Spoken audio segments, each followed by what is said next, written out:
السلام عليكم ورحمة الله وبركاته إن الحمد لله نحمده ونصلي على رسوله الكريم أما بعد فأعوذ بالله من الشيطان الرجيم بسم الله الرحمن الرحيم সম্মানিত প্রিয় ভাই এবং বোনেরা, দূর এবং কাছের, পরিচিত অপরিচিত, যে যেখান থেকে আমাকে দেখতে পাচ্ছেন, সকলকে জানাচ্ছি আমার অন্তরস্থল থেকে মোবারকবাদ। সম্মানিত প্রিয় ভাইরা, নামাজ আমাদের জন্য আল্লাহ তাআলা ফরজ করছেন। নামাজে ঢোকার আগেই আমাকে অবশ্যই পবিত্রতা হাসিল করতে হবে। আর সেই পবিত্রতা হাসিল করার জন্য আল্লাহ তাআলা বিভিন্ন আয়াত এবং রসুলের অসংখ্য হাদিস দ্বারা প্রমাণিত।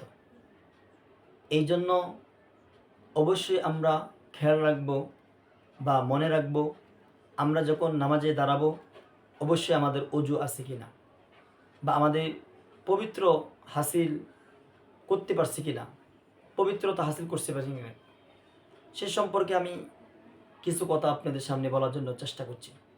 সম্মানিত প্রিয় ভাইয়েরা, ভিডিওটি যদি ভালো লাগে অবশ্যই আপনারা ভিডিওটি শেয়ার করে আমার পাশে থাকবেন, তাহলে আমি আরও ভালো ভালো ভিডিও করার জন্য উৎসাহিত হব।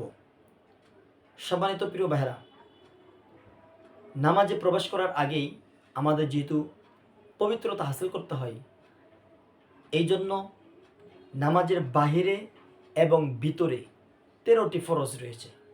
খুব লক্ষ্য করে শুনবেন, নামাজের বাহিরে এবং ভিতরে 13টি ফরজ।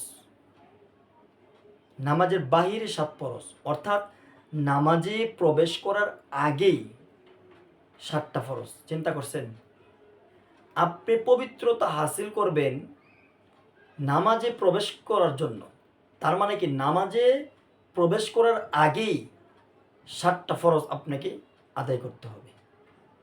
কয়টা ফরজ? 7টা ফরজ। কি করতে হবে? প্রথমে আপনাকে শরীর পাক, এই যে আমাদের শরীর, এই যে শরীরটা, শরীর বদন শরীর, এই শরীরটাকে আপনি পাক রাখতে হবে। এটা হলো 1 নাম্বার। অপবিত্র অবস্থায় অপবিত্র শরীর নিয়ে নামাজ হবে না, এই জন্য পবিত্র হাসিল করতে হবে, তারপরে নামাজে ঢুকতে হবে। 2 নাম্বার, কাপড় পাক, এই কাপড়টা পাক থাকতে হবে।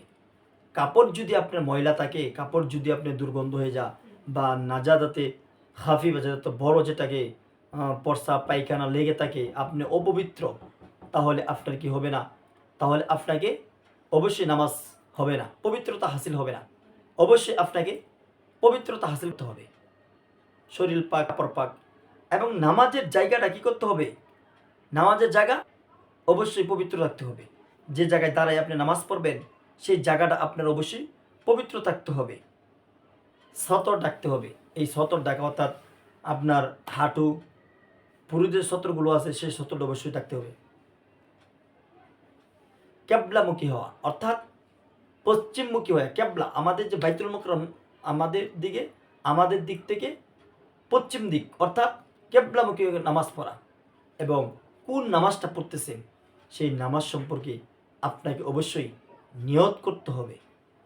আপনি জোহরের নামাজ পড়তেছেন, না আপনি আসরের নামাজ পড়তেছেন, না আপনি মাগরিবের নামাজ পড়তেছেন, না ফজরের নামাজ পড়তেছেন, এটাকে নিয়ত করা যে আপনি কোন নামাজ পড়তেছেন, এই জন্য নিয়ত করা।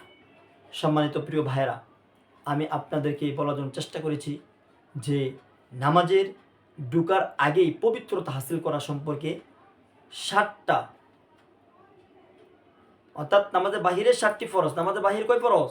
নামাজের বাহিরে 7টি ফরজ আমি আপনাদেরকে বলার জন্য চেষ্টা করেছি, ঠিক আছে? তো এই জন্য ভাই অবশ্যই 7টা ফরজ আমরা কি করব? অবশ্যই আমরা মেনে চলার চেষ্টা করব। যদি চলতে পারি তাহলে দুনিয়া এবং আখিরাতে আল্লাহ তাআলা আমাকে দান করবে।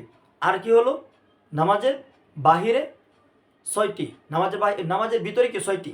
শর্ট করে বলতেছি, নামাজের ভিতরে 6টি, অর্থাৎ তাকবীরে তাহরিমা বলা, মানে আল্লাহু আকবার বলে হাত বাঁধা, এটা কি বলা হয়? তাকবীরে তাহরিমা বলা। তাকবীরে